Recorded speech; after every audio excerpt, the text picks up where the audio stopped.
네,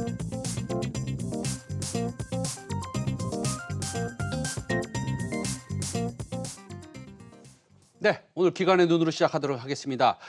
오늘 기관의 눈은 한국대성 자산운용 이구엽 대표님을 모시고 중국 시장에서 주목해야 될 섹터 그리고 종목들을 좀 살펴보는데요. 또 연관해서 국내 기업들까지도 살펴보도록 하겠습니다. 네, 이구엽 대표님 안녕하세요. 네, 안녕하십니까. 네, 오랜만에 뵙겠습니다. 네. 저번 주에 우리나라 종목 두 개 말씀하셨어요. 그 중에 하나는 이제 오스템 임플란트인데 네, 맞습니다. 말씀하신 이후로 실적도 좋게 나오고 네. 그다음에 수익률도 상당히 좋았습니다. 네. 이거 업데이트 해주실 것이 좀 있으신가요? 오스템 임플란트에 대해서.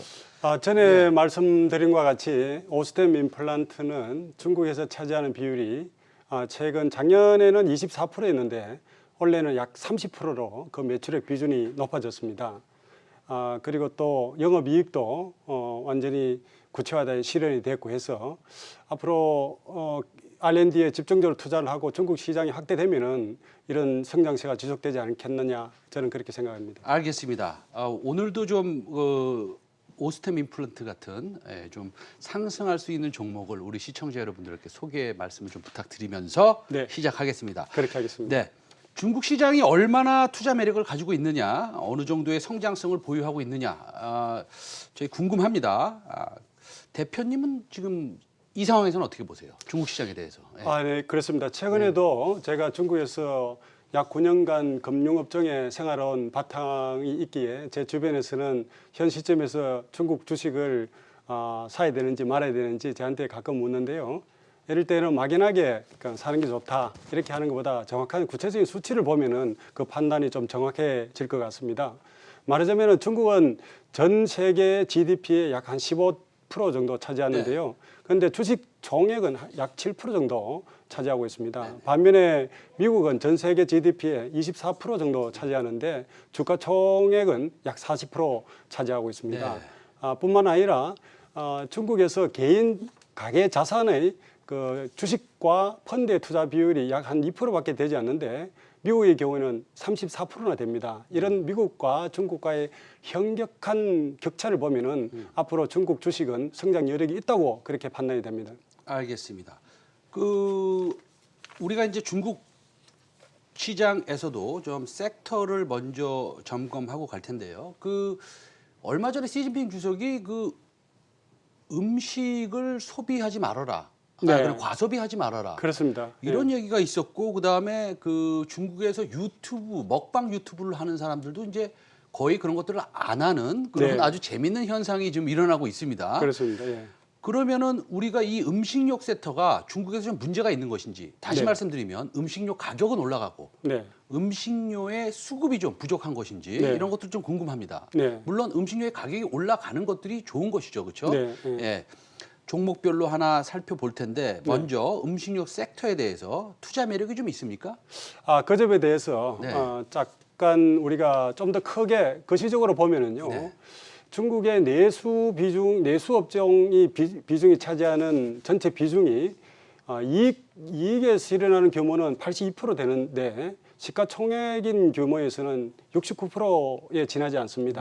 그 차이만큼 성장 여력이 있다고 볼 수 있고 또 내수는 최근에 한 미중 무역 분쟁이라든가 각종 분쟁에서 대외적인 악재를 좀 거기에서 탈피할 수 있는 수출과는 관계없는 자급자족형이라고 볼 수 있고요. 그렇게 보이네요. 그렇습니다. 그리고 특히나 코로나 이후에 아무래도 방금 말씀하신 같이 소비가 좀 업그레이드 되는 그런 형태가 미래의 중국 시장에서 소비 문화를 주도하리라고 생각합니다. 알겠습니다. 그러면은 음식료 섹터 내지는 내수업종 전체로 봤을 때는 사실은 영업이익이 굉장히 크다. 예를 들어서 한 82% 정도 된다. 그럼 시가총액도 82%가 되는 것이 맞는데 대충 봤을 때 뭐 항상 그런 건 아니겠지만 그러나 시가총액 비중이 너무 작다라는 말씀이시네요. 그렇죠? 그러면은 음식료 섹터 안에서 우리 시청자 여러분들이 또 중국 주식에 투자하는 분들도 계시거든요. 이런 종목들을 좀 소개해 주실 수 있으십니까? 네, 그렇습니다. 무엇보다도 외국인들의 움직임을 보면은 우리가 나침반 같은 역할을 볼 수 있는데요. 외국인이 지난주에 8월 3일부터 7일까지 투자한 식음료 분야에 투자한 게 한 것이 3,517억 위안입니다. 네. 이것은 총 외국인 유입 금액의 약 18% 정도 차지하고 있고요. 이런 식음료 부분에 대해서는 성장을 작년과 비교해 보면은 작년에는 총 시가총액이 식음료 섹터에서는 2조 한 3천억 정도 됐는데 네네. 현재는 지금 3,900억 정도 3조 9천억 정도 네. 됩니다. 네. 뿐만 아니라 식음료 섹터만 전체적으로 좀 비교를 할 것 같으면은 CIS, 다시 말하면은 상해와 심천의 300개 종목의 지수화된 그 CIS 300과 비교를 해보면은 CIS 종목은 작년 8월 대비로 현재까지 약 30% 증가한 반면에 네. 식음료 업종은 60% 2배 이상 증가를 했습니다. 이미 아웃퍼폼한 건 아닙니까? 네네 그렇습니다. 예. 그러면은 지금 이미 아웃퍼폼을 했고 네네. 상당히 상승을 했는데 네. 그럼에도 불구하고 식음료 섹터가 유망하다고 보시는 거네요. 네, 그 가운데 네. 식음료 섹터 가운데 이제 우리가 좀 더 정확하게 좀 봐야 될 부분이 조미료 섹터, 조미료 업종입니다. 아하. 그 우리가 이제 방금 말씀같이 식음료에도 세 번에 보면은 예를 들어서 육류가 있겠고 네네.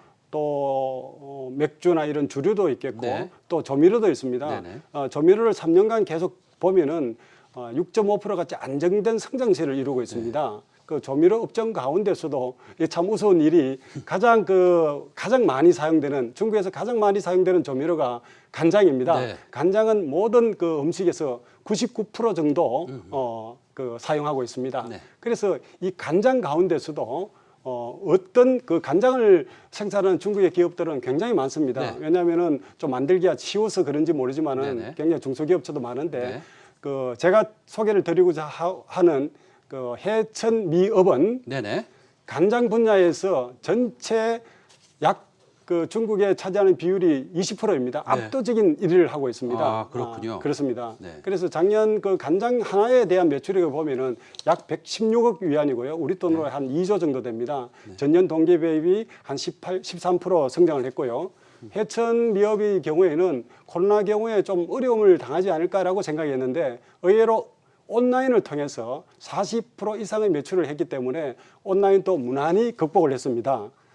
알겠습니다. 예. 해천미업 한번 네, 그렇습니다. 우리 예. 시청자 여러분들도 유심히 한번 서치해 보시고 공부해 보시기를 바랍니다. 네, 그렇습니다. 간장 쪽에서 중국에서 아주 압도적인 1위를 하고 있는 회사다라고 네, 그렇습니다. 말씀하셨습니다. 그러면 우리 시청자 여러분들이 조금 더 궁금해하실 네. 이제 한국 주식, 네, 예, 네. 중국 주식 말씀하셨으니까 그렇습니다. 예. 그러면은 중국에서 잘 팔리는 앞으로 더 잘 팔릴 것 같은 그다음에 3분기, 4분기에도 실적이 좀 괜찮을 것 같은. 네. 그러니까 저번 주에 나오셔서 말씀하셨던 오스템 임플란트 같은 네, 네. 그런 종목 예. 오늘 가지고 오셨습니까? 네, 그렇습니다. 네네. 예. 예. 중국에서 현재 굉장히 그 핫한 네. 그 라면이 있습니다. 라면 잘 아시겠지만은 코로나 경기에서도 집콕, 집에 콕 있으면서 매출 실적이 올라가는 걸 집콕이라 그러지 않습니까? 오히려 코로나 기간 중에 중국에서 라면 매출액은 높이 올라갔습니다. 그런적인 측면에서 중국의 우리나라에서는 그것을 불닭볶음면이라고 하는데 네네. 중국어로 보면 호찌면이라고 합니다. 요즘 중국 젊은 친구들이 저한테 전화 올 때 보면은 오늘 또 호찌면을 먹었다고 하면서 굉장히 저한테 한국 그 라면을 먹었다 하면서 좀 자랑스럽게 이야기하는데요. 신라면이 더 잘 팔리지 않아요? 제가 이제 타사의 업종을 이야기하기에는 제가 좀 조심스럽고요. 어떤 신라면도 물론 잘 팔리는데 호찌면, 불닭볶음밥도 볶음라면도 최근에서 상당히 그 인기가 좋다고 이야기를 들었습니다. 예. 그래서 삼양라면의 불닭볶음면의 그 매출 신장세에 힘입어서 지금 제가 오기 전에 이제 매출액을 조회해 보니까 2분기 매출액이 1,563억 원을 시현을 했고요. 이것은 전년 동기 비해서 19.3%나 성장을 했습니다.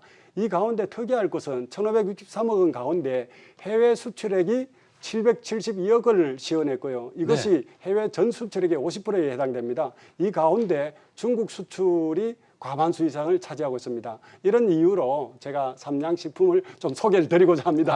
알겠습니다. 해외 수출액이 매출액 1,563억 가운데 772억입니다. 제가 거의 반이나 되네요. 그렇죠. 제가 어제 이것을 계산해 보니 거의 50%에 점유하고 그래서 제가 유튜브 같은 데를 보니까요. 네네. 뭐 러시아 분도 드시고 네, 미국 그렇습니다. 분들도 드시고 네네, 예, 그렇습니다. 해외에 그 유로피안들도 드시고 그렇습니다. 전 예. 세계적으로 수출이 잘 되는 것 같더라고요. 예, 그렇습니다. 삼양식품 예.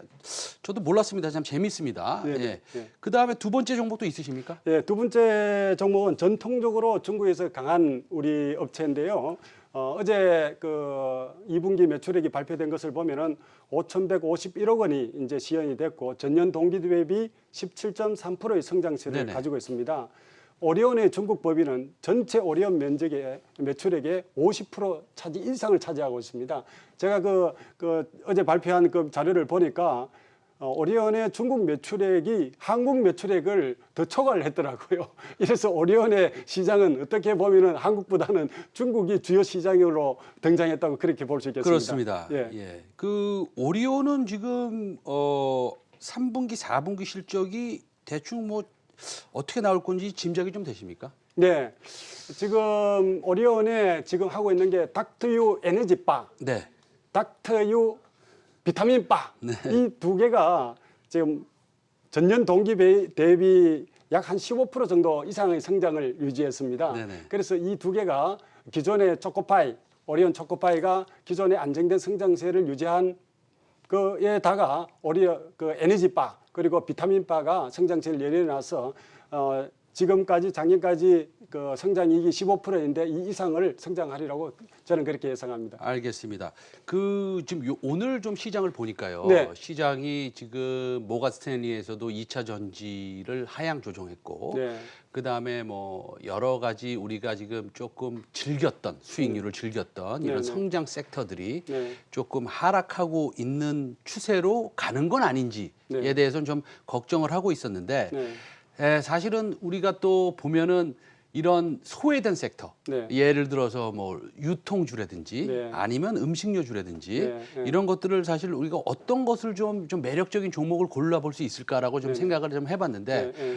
오늘 저기 이규호 대표님께서 이렇게 네. 삼양식품, 네. 오리온 이런 좋은 종목들 네. 우리가 안정적인 네. 종목들을 갖다가 소개시켜 주셔서 대단히 감사드립니다. 그렇습니까? 예, 감사합니다. 예, 감사드리고요.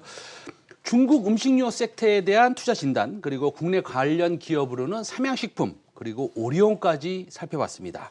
한국대성 자산운용의 이규엽 대표님 또 자주 뵙겠습니다. 그렇습니까? 네, 오늘 감사합니다. 네, 대단히 네. 감사합니다. 네. 고맙습니다.